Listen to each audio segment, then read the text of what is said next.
그래서 오늘 이제 코헤런스에 대해서 먼저 설명을 간단하게 드리면은, 코헤런스는 이제 결과증성이라고 이제 한국말로 이제 번역이 될 텐데요.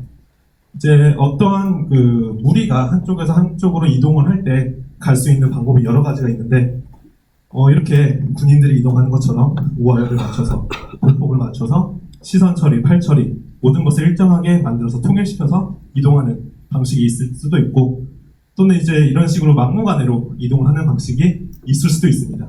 그래서 저희 같은 경우에 이제 왼쪽이 좀 더 결과주성이 좋다, 코헤런스가 좋다라고 이제 말씀을 드릴 수가 있고요. 이런 코헤런스가 좋은 것을 사용하는 이유로는 훨씬 더 재미있는 일들을 많이 할 수 있기 때문입니다.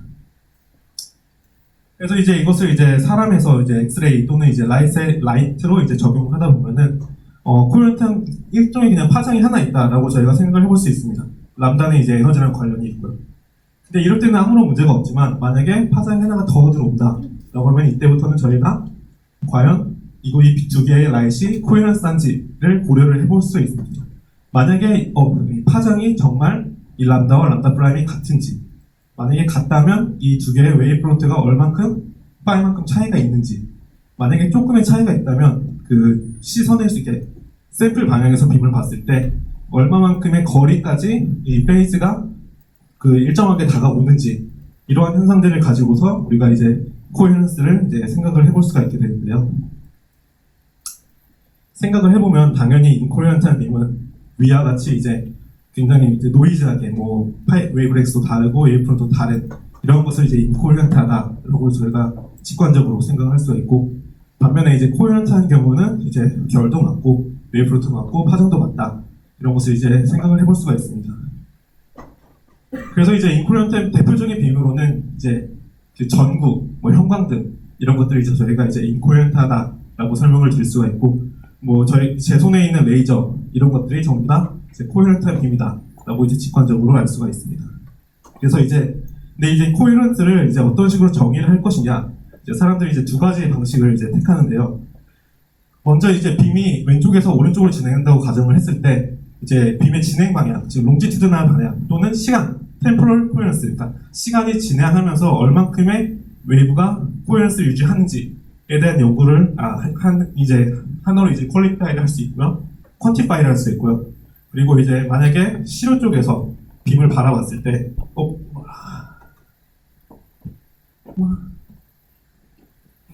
죄송합니다. 시로 쪽에서 빔을 바라봤을 때, 빔의 왼쪽과 오른쪽 또는 위와 아래가 얼만큼 웨이브 프론트가 동일하게 다가오는지, 이것을 이제 저희는 트랜스퍼스 코헤런스 혹은 스페셜 코헤런스라고 이제 명명을 하고, 이 두 가지를 가지고 이제 코헤런스를 이제 설명을 하고 있습니다. 이제 템포럴 코헤런스, 이제 롱지튜드널 코헤런스를 이제 간단하게 어떤 식으로 정의가 되는지에서 이제 크게 수식이 나오진 않습니다. 저도 수식을 별로 좋아하지 않기 때문에 그냥 이게 삼각형만 그리면 할 수 있을 정도의 이제 유도 과정인데요. 이제 파장이 하나가 있고 람다라는 파장이 있고 이제 다른 빛이 있는데, 다른 빛은 약간 델타 람다, 약간의 파장의 차이가 있는 빔을 이제 두 개를 비교를 하게 됩니다. 시작점이 같다고 가정해 보면은 어느 순간 페이지가 이제 2분의 람다만큼 차이가 나는 부분이 있을 텐데요. 이 부분을 저희가 이제 보통 템포럴 코헤런스 랭스다 혹은 이제 롱지튜드널 코헤런스 랭스다 라고 정의를 하게 됩니다. 그래서 이제 이것을 가지고서 죄송합니다.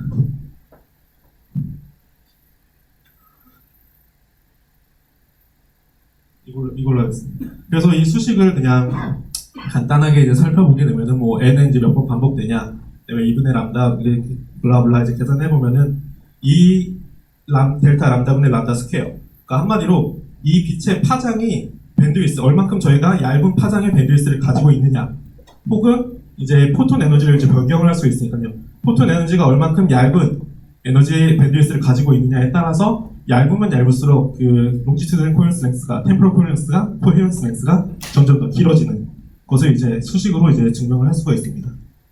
그래서 이제 아까 말씀드렸던 이제 백열전구 같은 경우에는 가시광 영역에서 거의 대부분의 빛을 발산을 하기 때문에 300에서 400 나노미터, 800, 700, 800 나노미터, 수백 나노미터의 이제 에너지 밴드위스를 가지는 반면에, 이제 힐륨 내연 레이저 같은 경우는 이제 1.2 나노미터 정도 굉장히 내로우한 에너지 밴드위스를 갖고 있기 때문에, 두 개의 만약에 템포럴 코헤런스 랭스를 비교를 한다라고 하면은 당연히 수백 배 레이저가 훨씬 더 좋다는 것을 이제 알 수가 있죠. 이제 스페셜 코어런스 랭스를 이제 간단히 살펴보게 되면은 스페셜 코어런스 랭스는 소스의 사이즈와 소스에서 관측하는 거리 이 두 개와 굉장히 관련이 깊습니다. 물론 소스가 이제 이렇게 전구 모양은 아니지만 만약에 소스의 크기가 D라고 가정을 하고 이제 소스부터 이제 R만큼 떨어져 있는 곳에서 관측을 한다라고 봤을 때 저희가 생각해 볼 수 있는 게 소스의 윗부분에서 이제 웨이브프론트가 쭉 진행이 돼서 여기 관측하는 장소에 오고 소스의 바텀 부분에서 이제 쭉 어떤 일정한 세타를 가지고 저희가 관측하는 부분까지 웨이브프론트가 진행을 할 수가 있습니다. 그래서 이 부분을 조금 더 자세히 확대를 해보면은 이런 삼각형, 그러니까 이 비스듬한 웨이브프론트끼리는 밑에서 온 빔이기 때문에 그 웨이브프론트가 같을 것이고요. 이제 직각 그 수직인 이제 이 선은 위에서 출발한 빛이 이제 같은 웨이브프론트를 가지게 되는 거고요. 그래서 이 세타가 매우 작을 때 이제 삼각형으로 근사를 할 수가 있는데요. 그래서 이 부분과 이 부분의 파장의 차이가 2분의 람다일 때 그때 만족하는 이 거리를 저희가 이제 스페셜 코어런스 랭스다라고 이제 저희가 정의를 하고 사용을 합니다. 그래서 이제 이 세타가 작을 경우에 그냥 이것을 직각 삼각형으로 근사를 해서 탄젠트 세타 값으로 이제 이 사인분의 이제 람다라고 계산할 수가 있고 또 이 큰 삼각형에서 저희가 다시 이제 R과 D를 사용해서 탄젠트 세타를 정의를 할 수가 있습니다. 그래서 탄젠트 세타를 같다고 놓게 되면은 이제 당연히 이 스페셜 코어런스 랭스는 2D분의 람다 R 한마디로 소스가 작으면 작을수록 그리고 거리가 멀어질수록 스페셜 코어런스 랭스는 훨씬 더 좋아진다 라는 것을 이제 저희가 수식으로 이제 알아낼 수가 있는 거죠. 한 가지 예를 들어보면은 태양이 있고 지구가 있는데 여기서 이제 우리가 보는 빛이 얼마큼 코어런스한지를 단순히 계산을 해보면 150 밀리언 킬로미터가 떨어져 있고 선의 태양의 지름은 이제 1.39 밀리언 킬로미터라고 합니다. 그 파장은 저희가 사용하고 있는 그린 레이저 500 나노미터 정도로 보게 되면은 실질적으로는 27 마이크로미터 정도가 스페셜리 코어런트한 빔이다 라고 볼 수가 있습니다. 그래서 태양에 대고 한 30 마이크론 정도 되는 피노를 딱 해서 가려서 보게 되면은 그 안을 통과하는 그린 라이트는 모두 스페셜리 코어런트하다 라고 이제 저희가 이제 예상을 할 수가 있는 거죠. 근데 이제 선은 너무 가깝고 조금 저 멀리 있는 이제 오리온장에 있는 베텔기우스라는 이제 1등성을 비교를 해보면은 거리가 이제 650 광년이라고 합니다. 그래서 그리고 이제 다이아미터는 이제 태양의 300 정도 크게 나타나게 되고요. 그리고 같은 이제 파장을 비교를 해보면은 스페셜리 코어런스한 X는 1.2m 정도가 되는 거죠. 그래서 한 팔보다 조금 더 긴 정도의 길이가 모두 다 코어런스하게 이제 우리 지구로 도달을 한다. 그래서 이제 거리와 이제 소스 사이즈의 크기가 이제 스페셜 코어런스랑 어떤 관련이 있다라는 것을 이제 간단하게 생각을 해볼 수가 있습니다.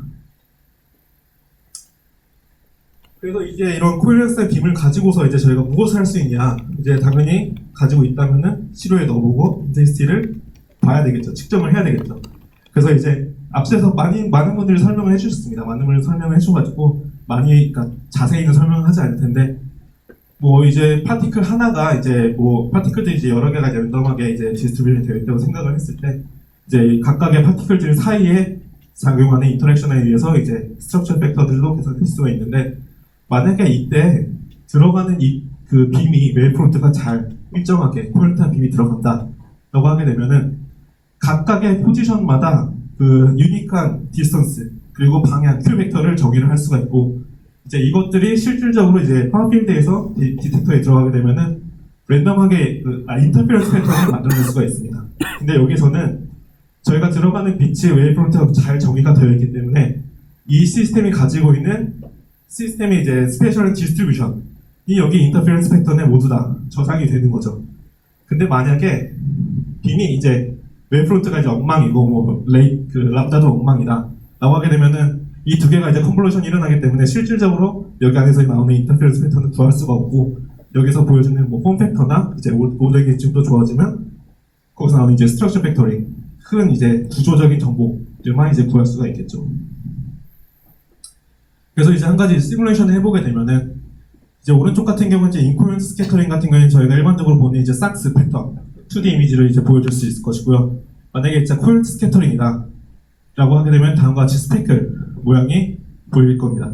아마 오전에 계속 강의를 하시면서 이제 이런 시뮬레이션을 많이 보여주셨는데 대부분 이런 자글자글한 모양들이 보였었거든요. 그게 다 시뮬레이션을 할 때는 빔이 코헤런트하다고 보통은 다 가정을 하고 시뮬레이션 하기 때문에 이런 스펙들이 이게 간혹 보이는데 이제 실질적으로 이제 사용하는 것은 보통은 이제 링, 뭐 폼팩터나 뭐 스트러처 팩터만을 사용하지만 제가 관심 있는 것은 이런 자글자글한 스펙들이 되게 되는 거죠.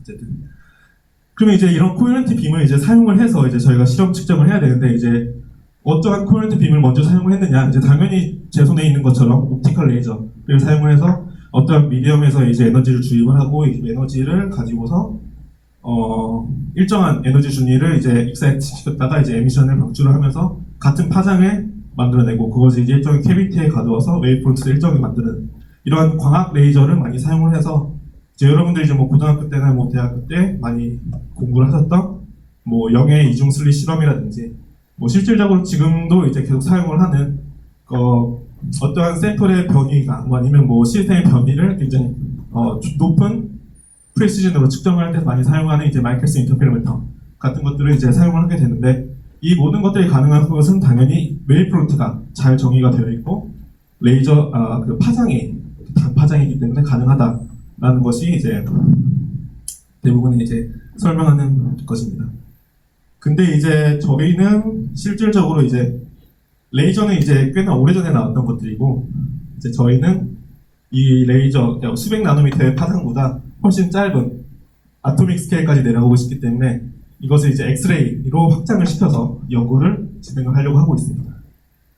근데 이제 엑스레이를 사용해서 이제 코헤런트 빔을 만드는 방식이 여러 가지가 있는데 그 중에 먼저 어려운 방법부터 이제 설명을 드리도록 하겠습니다. 이제 앞서서도 이제 여러 번 나왔던 것처럼 언듈레이터가 있고요. 이제 일렉트론을 이제 빛에 가깝게 가속을 시킨 후에 언듈레이터를 통과하게 되면은 그에 따라서 이제 일정한 엑스레이 파장이 나오게 되는데 그때 이제 N과 이제 관련이 깊습니다. N은 그러니까 N극 S 이제 반복이 되는 자석이 반복이 되는 개수인데요. 이제 개수가 이 식에서 보시면은 개수가 커지면 커질수록 센터 콘, 그러니까 다이버전스도 굉장히 작아지는 것을 볼 수가 있고요. 그 다음에 n이 늘어나면 늘어날수록 람다분의 델타 람다 이 값도 작아지게 됩니다. 한마디로 델타 람다가 작아지니까 아까처럼 코헤런스 랭스도 훨씬 더 좋아지는 것을 알 수가 있죠.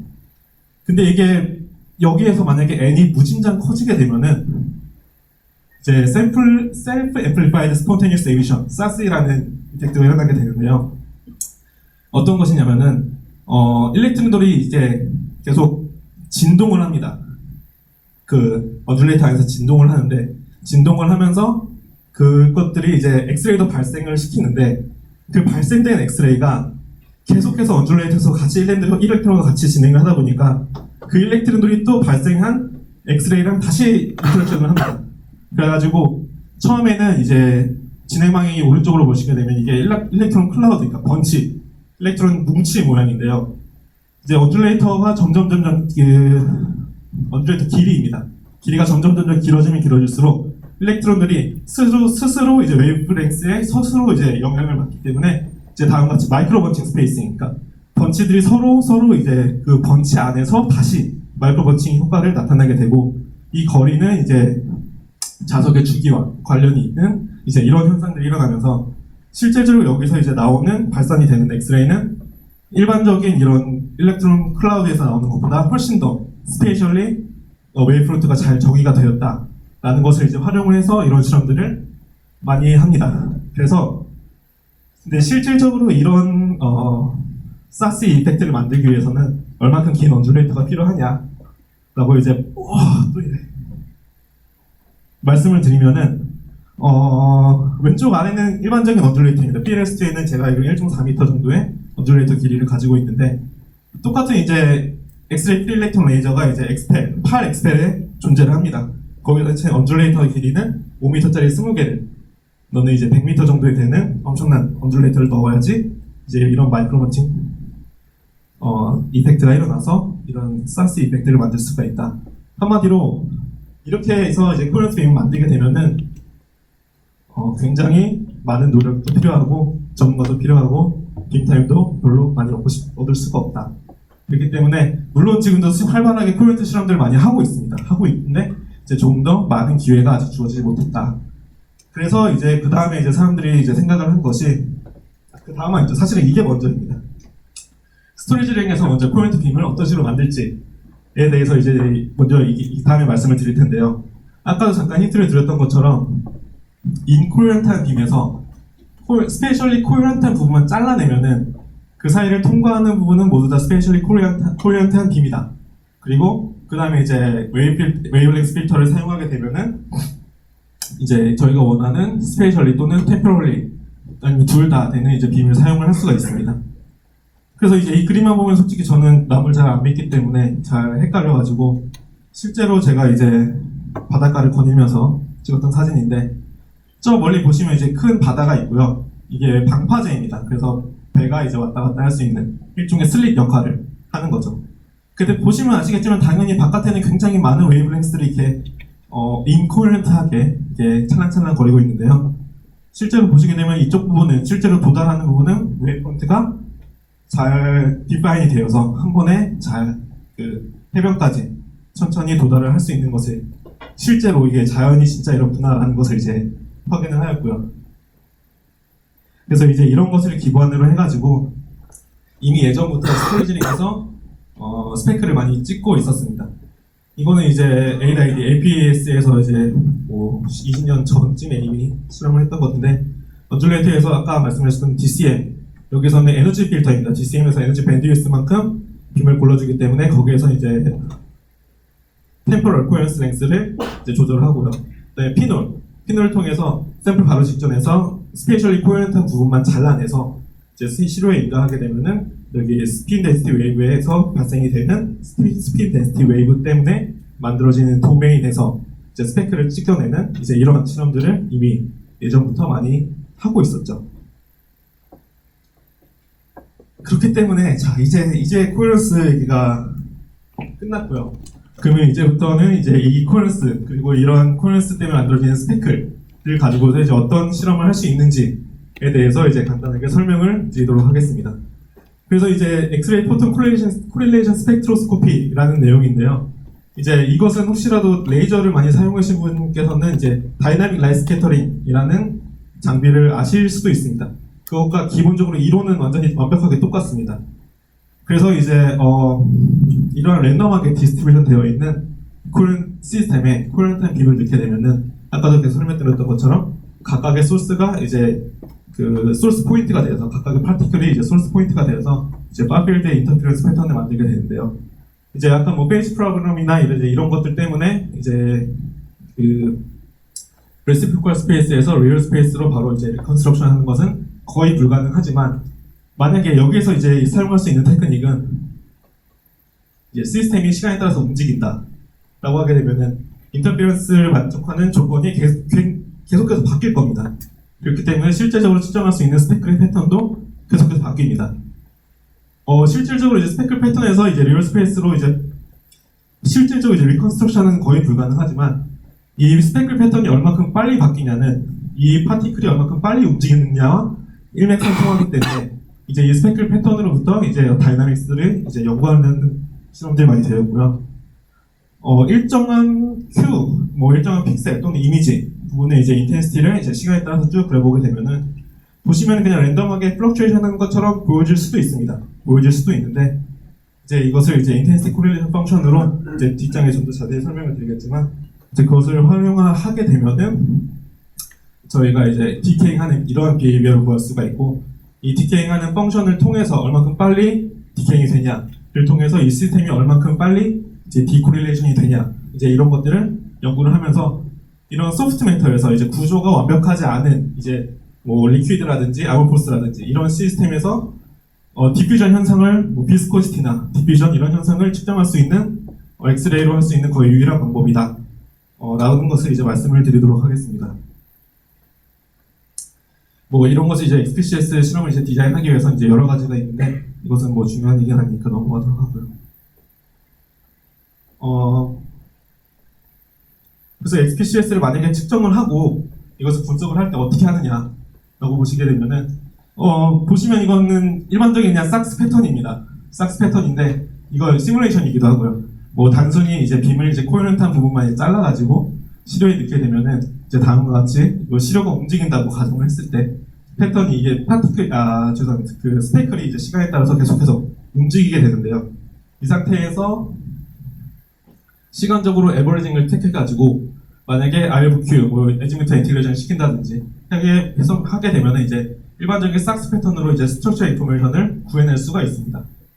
근데 이제 저희가 하고 싶은 거는 이제 스트럭처 인포메이션도 중요하지만 실질적으로 이런 아톰이 아니라 그 안에 있는 시스템들이 어떻게 움직이는지, 어떻게 디코렐레이션이 되는지 궁금하기 때문에 일정한 부분, 픽셀을 예를 들어서 타임 제로일 때와 뭐 타임이 t1, 뭐 t2, t3 등에서 쭉쭉 해서 tn 되는 부분까지 저희가 따로 쭉 펼쳐볼 수가 있습니다. 그리고 그 후에 이제 이 인텐시티 코릴레이션 펑션을 이제 계산을 할 건데요. 여기서 이제 타워가 이제 딜레이 타임이 됩니다. 그래서 만약에 타워가 딜레이 타임이 t1이다. 여기서는 프레임 사이 간격은 그냥 1이라고 가정을 하게 되면은 t1일 때는 당연히 뭐 첫 번째와 두 번째와 세 번째, 네 번째 이런 이미지끼리 서로 비교를 해서 이제 G2 값을 구할 거고요. 그 다음에 이제 인텐시티 코릴레이션 펑션에 이제 x축이 타우가 되고 이제 y축이 G2인데 컨트라스트 값을 이제 노멀라이제이션 시킨 건데 어쨌든 그냥 G2라고 생각하시면 됩니다. 인텐시티 코릴레이션 펑션인데요. 이제 여기서 이제 포인트를 하나 이렇게 찍게 됩니다. 가장 짧은 타임 딜레이가 되겠죠. 왜냐면 두 개의 프레임 사이니까. 근데 만약에 이제 그 다음 딜레이를 알고 싶다. 그럼 당연히 첫 번째와 세 번째, 두 번째와 네 번째 이런 하나에 뛰어 떨어진 이제 인텐시티를 서로 비교를 하게 되고요. 그러면 당연히 그 다음 포인트는 그 다음 쪽에 찍히겠죠. 그래서 이런 식으로 쭉 진행을 하다 보면은 결국은 이제 첫 번째와 마지막 그 프레임도 비교를 하게 될 거고요.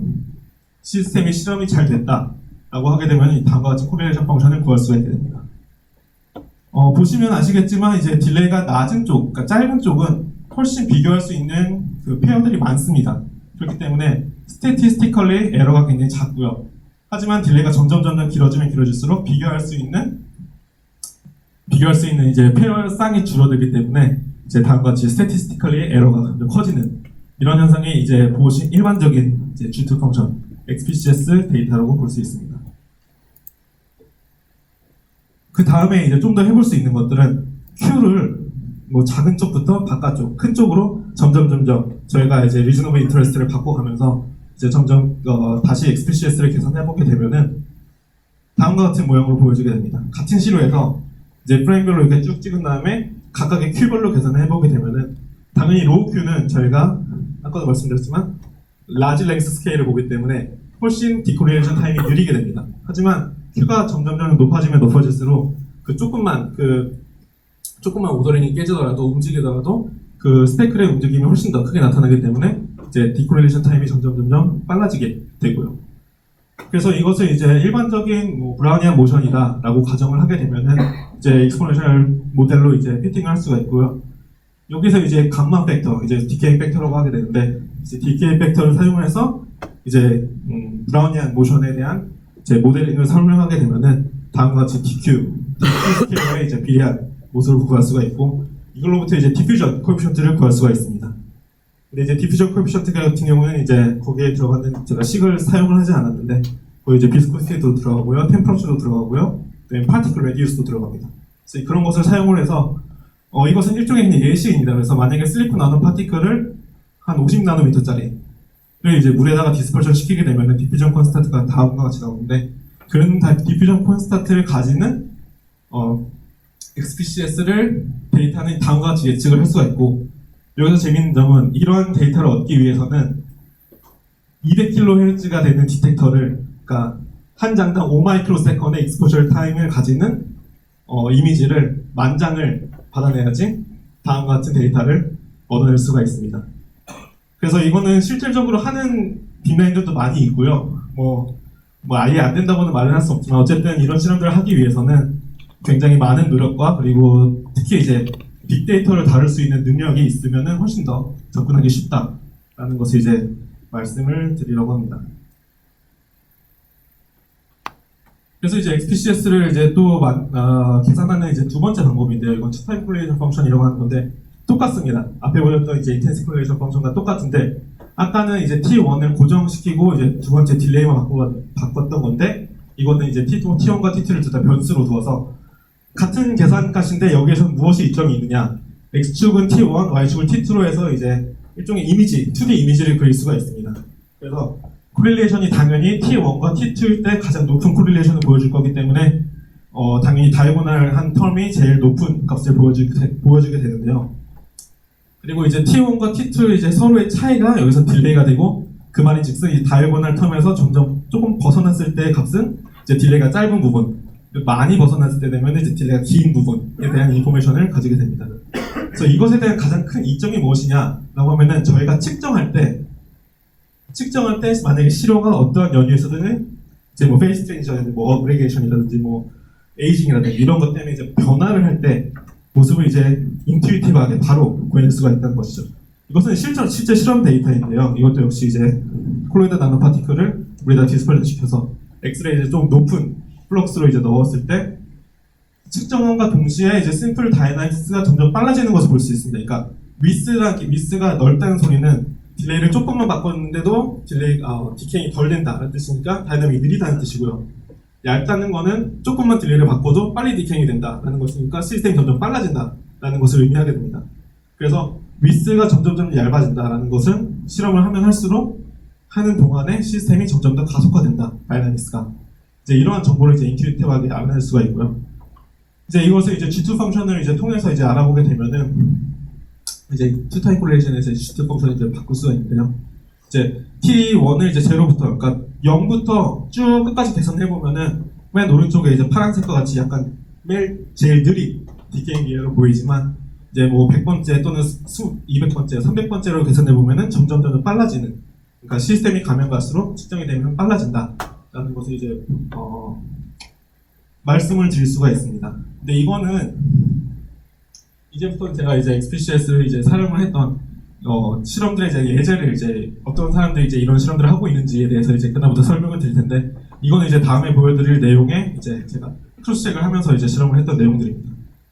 어쨌든 간에 이제 제가 전에 소속했던 기관이 이제 유로피안 엑스페리였는데 거기서 이제 활발하게 XPCS 실험들을 많이 하고 있습니다. 그래서 같은 시스템인데 이제 나노 파티클을 이제 물에다 이제 디스퍼전 시킨 후에 이제 XPCS를 측정을 해보면은 이제 뭐 많이 보신 것처럼 이제 G2 펑션도 구할 수가 있고요. Q에 따라서 그리고 여기서 보시면은 이제 인가해준 엑스레이 플럭스 당연히 플럭스를 높이면 높일수록 샘플 시스템이 훨씬 더 빨리 가속화가 되는 그래서 엑스레이 인듀스드 히팅 이펙트를 이제 여기서 이제 실험을 통해서 이제 알아낼 수가 있었죠.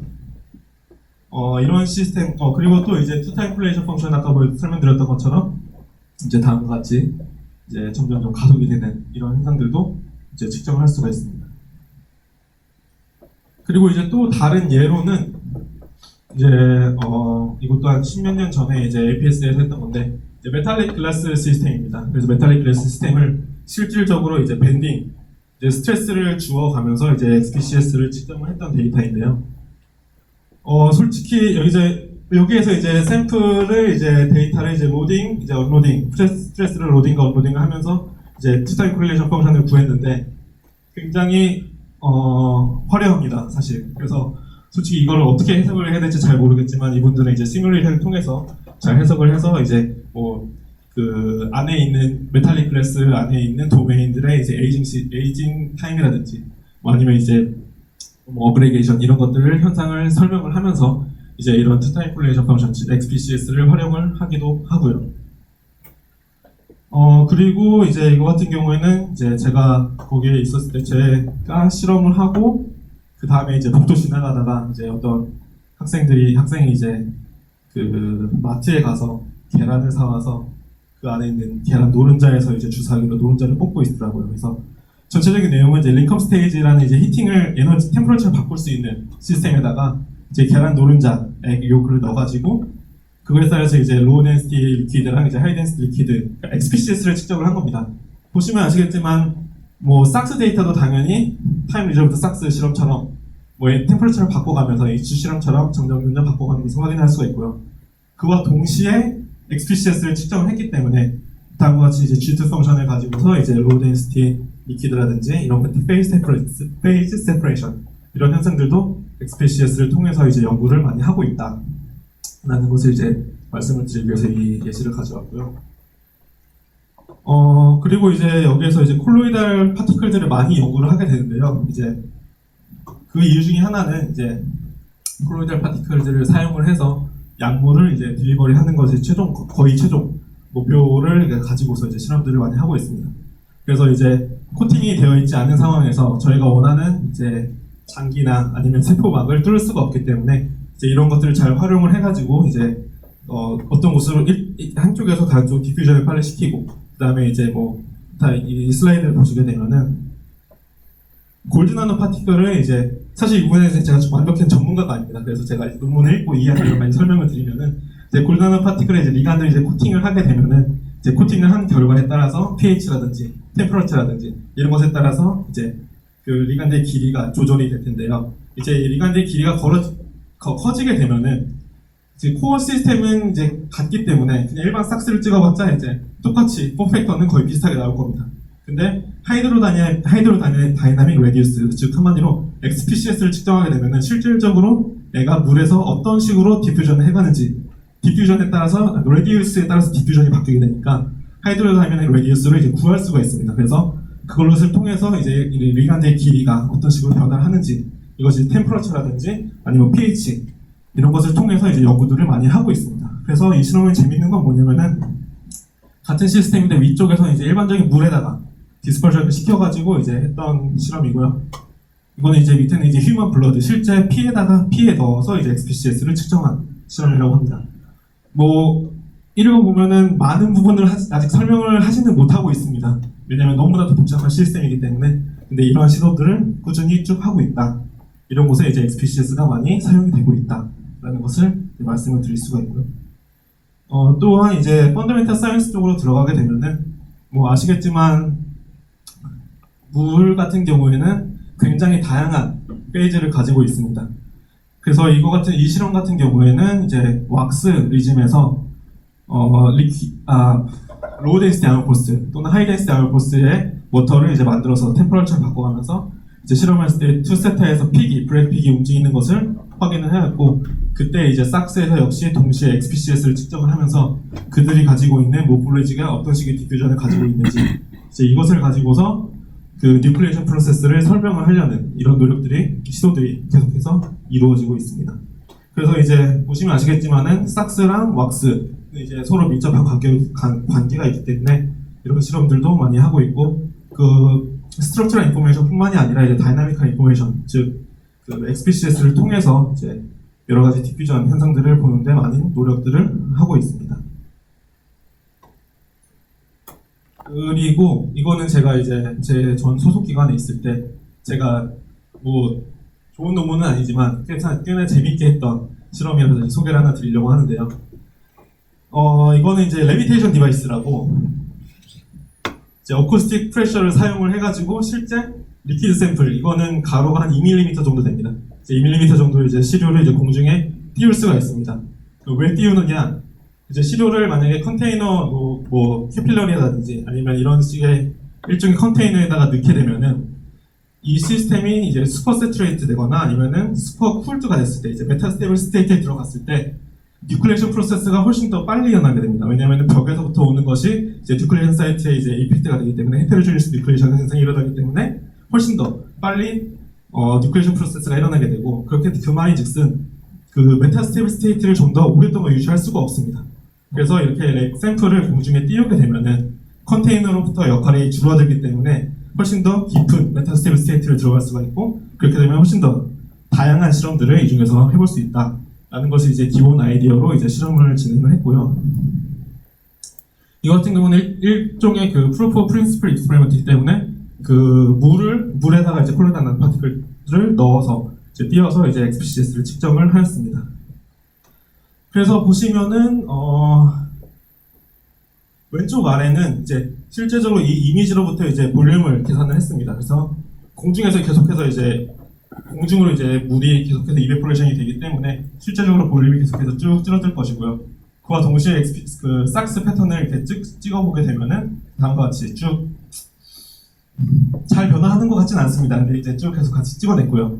그리고 오른쪽에 보시면 이제 2D 이미지, 엣지라는 디텍터를 가지고서 이제 2D 이미지를 가지고서 이제 실험을 측정을 했는데, 이거는 이제 일종의 삭스 분석이었습니다. 그래서 이제 이거 왼쪽 같은 경우에는 이제 파티클의 크기와 그러니까 서피스의 에어리어에 따라서 이제 이미프로메이션 레이시 어떻게 바뀌는지를 이제 저희가 연구를 했고, 그리고 이거는 오른쪽은 삭스 패턴입니다. 그래서 이게 잘 안 보이는데 t 10초일 때, 그러니까 거의 띄우자마자일 때는 이제 다음과 같이 일종의 폼 팩터 링만 이렇게 보이게 되는데, 이것을 이제 점점 이미프로메이션 타임을 길게 가져가게 되면은, 그리고 이제 그걸 이제 S of Q, 아까 말씀드린 스트럭처 팩터링을 저희가 구할 수가 있었습니다. 그래서 익스포저 타임이 길어지면 길어질수록 빨간색처럼 스트럭처 팩터링이 훨씬 더 크게 나타나게 되고, 이것을 이제 모델링으로 피팅을 하게 되면 이제 파티클의 볼륨 프랙션도 저희가 이제 구해낼 수가 있었던 거죠. 그래서 이거 같은 경우는 이제 그 내비테이션 디바이스로 띄워서 스트럭처럴 인포메이션을 성공적으로 구해냈다.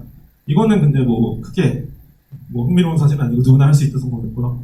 이제 이 상황에서 이제 디퓨전 코에피션트를 이제 구할 수가 있느냐라는 것을 이제 비교를 했던 겁니다. 그래서 이제 왼쪽 같은 건 이제 컨벤셔널 샘플 홀더, 그러니까 캐필러리 같은 시스템에 넣고 일반적으로 구했을 때랑 이제 어쿠스틱 레비테이터에다 띄워가지고 이제 디퓨전을 구했을 때 이 두 개가 과연 얼만큼 일치를 하는지를 이제 실험을 했는데, 뭐 보시면 아시겠지만 결과가 꽤나 괜찮게 나왔습니다. 근데 이게 약간의 쉬프트가 있는데, 이것은 샘플이 계속해서 시간에 따라서 움직이기 때문에 이런 현상들이 이제 디스퍼전 릴레이션에서 이제 쉬프트로 나타나게 되는 것이었습니다. 그리고 이제 제가 실험의 소개는 거의 여기까지인데요. 이제 안유주 박사님께서 소개했던 것처럼 이런 실험들을 지금까지 보여드린 건 전부 다 외국에서 수행이 됐던 실험들입니다. 그래서 이제 왜 이걸 이렇게 보여주고 있냐라고 이제 생각을 하실 수 있는데, 이제 일종의 광고 이제 시간이 들어가려고 하는데요. 이제 앞서서 설명했던 것처럼 저는 이제 다목적 방사능 가속기 소속입니다. 그래서 저는 이제 코리아 4GSR, Fourth Generation Synchrotron Radiation 소스를 이제 운영을 하기 위해서, 구축을 하고 운영을 하기 위해서 이제 아까 이제 하던 실험을 이제 마무리를 하고 이제 여기에 내려왔는데, 한국에 다시 돌아오게 됐는데, 이제 2020년에 2024년 이제 점점 이제 땅을 닦는 것처럼 보이고, 예상은 2030년 후 31년쯤에 이제 유저한테 오픈하는 것을 이제 목표로 가지는 이제 페이슬리티를 이제 구축하려고, 그쵸, 어디냐, 청운고 오창고 후길이 1원에 저희가 지으려고 하고 있습니다. 여기서 아마 차로 1시간 좀 넘게, 1시간 좀 안 걸리는 서울 쪽으로 좀 더 가까운 곳에 이제 구축을 하려고 하고 있고요. 그럼 이제 간단하게 4GSR이 뭐냐, 왜 4GSR이냐, 이제 3세대 그러니까 간단하게 설명을 드리면, 지금 포항 가속기 PLS2 같은 경우는 이제 3세대 방사능 가속기, 즉 아까 밴딩 매그넷에서 이제 언듈레이터를 사용함으로써 이제 빛을 훨씬 더 강력하게 만들어낼 수 있는 이런 3세대 방사능으로서 이제 업그레이드가 꽤 몇 년 전에 됐었는데요. 이제 이것이 이제 3세대 방사능이었고, 이제 아까 말씀드렸던 엑스펠, 사스 이펙트를 사용하는 것이 이제 죄송합니다. Y축은 이제 얼마큼 밝은지에 대한 설명입니다. 3세대 방사능과 이제 4세대 방사능 사이에 엑스펠 사이에 저희가 이제 4GSR이라는 일렉트론이 이제 저장링을 통과를 할 때 그 방향을 바꿀 때 이제 밴딩 매그넷을 통하게 되는데, 밴딩 매그넷을 이제 잘 저장링 하시는 분들이 전문가들이 더 잘 아실 텐데, 이렇게 매그넷을 잘 조합을 하게 되면은 이제 방향을 바꿀 때 훨씬 더 에너지 로스를 줄일 수가 있고 빔이 커지는 것을 막아줄 수가 있기 때문에 소스 사이즈를 줄일 수가 있습니다. 그래서 훨씬 더 빔을 강력하게, 그리고 다이버전스 적게, 소스 사이즈도 작게 이제 저희가 이제 컨트롤할 수 있게 되는 것이고요. 그래서 오른쪽에 보시면은 이제 서컴프런스, 이게 그 저장링의 둘레입니다. 저장링의 둘레인데,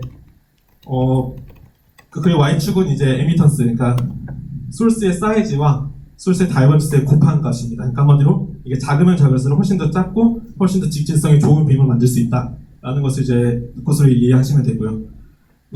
인투이티브하게 그 둘레가 커지면 커질수록 훨씬 더 좋은 빔을 만들 수 있겠죠. 이건 너무나도 자명합니다. 물론 뭐 여러 가지 그 제한 조건이 있지만 어쨌든 이제 커지면 커질수록 훨씬 더 좋은 빔을 만들어낼 수가 있는데, 저희가 이제 800m를 이제 계산으로 이제 디자인을 하고 있는데, 뭐 다른 부분들과 비교해도, 다른 가속기들과 비교해도 만만치 않은 좋은 빛을 이제 저희가 만들려고 하고 있다라는 것을 이제 말씀을 드리려고 하고요. 그리고 이제 김영식 박사님이 아까도 잠깐 보여주셨는데 초기 10개의 빅라인이 디자인 중에 있습니다.